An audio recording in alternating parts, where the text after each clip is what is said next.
Les portes d'Auteuil, il n'y avait pas que des spectateurs champardonnais, il y avait aussi du monde sur les cours de terre battue. Oui, de quoi redorer le blason de la Champagne-Ardenne. Il y avait 7 arbitres et 3 ramasseurs de balles de la région, tous sélectionnés, triés sur le volet pour participer, pour certains à leur énième internationaux de France et pour d'autres, pour Johan Adam et Thiel Dodero, à leur baptême du feu. Portrait croisé signé Anne Carlesane, montage de Yasmina Joffrey.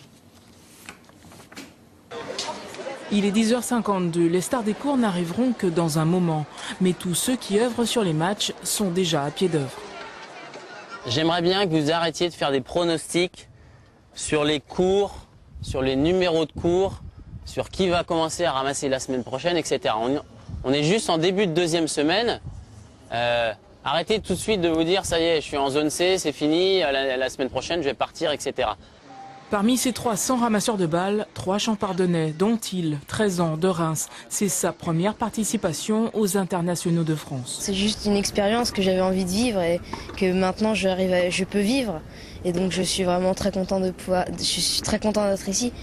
À quelques centaines de mètres de là, en attendant le début des hostilités, les arbitres de Champagne-Ardenne immortalisent l'événement.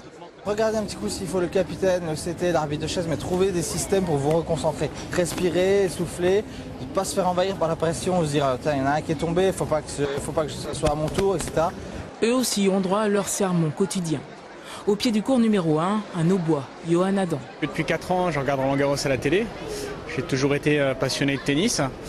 Et donc j'ai 31 ans maintenant, arrivé 25 ans plus tard à peu près, on va dire, à accéder à un terrain majeur de Roland-Garros, c'est vraiment une grande satisfaction. Voilà, c'est un rêve de gamin, voilà, simplement. À chacun son Roland-Garros, Johan sur sa chaise, Thiel au pied du filet. Au mieux, ils passeront 3 semaines à Roland-Garros, au pire, seulement 2. Mais quelle qu'en soit l'issue, ils vivent le présent avec beaucoup d'intensité. Il faut être concentré du début à la fin, puisqu'il peut y avoir 5 jeux ou 6 jeux, ou je sais pas, une demi-heure où il se passe rien au niveau de notre ligne. Et pour tout d'un coup être, entre guillemets, bombardé de balles sur notre ligne, et là il faut vraiment être présent. Je vois toutes les balles passer au-dessus du filet et on voit vraiment la vitesse des balles et je trouve ça vraiment hallucinant. Des fois sur certaines balles, on voit les effets qui partent, on a le droit de tourner un peu l'œil pour voir les rebonds, certains petits rebonds qui sont assez courts, mais on voit bien le match quand même au filet. Beaucoup donneraient cher pour être à leur place, ceux notamment qui n'ont pas passé le cap des sélections.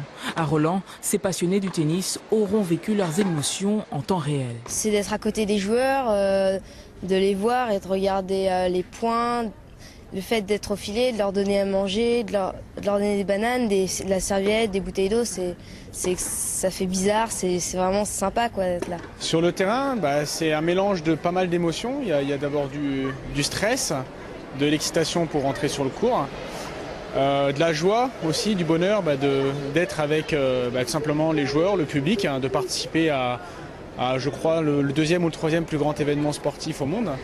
Lorsque Roland-Garros refermera ses portes, Thiel, Johan et tous ceux qui étaient présents se souviendront des journées entières passées sur les cours, de ces précieuses secondes où leurs regards ont croisé ceux des champions.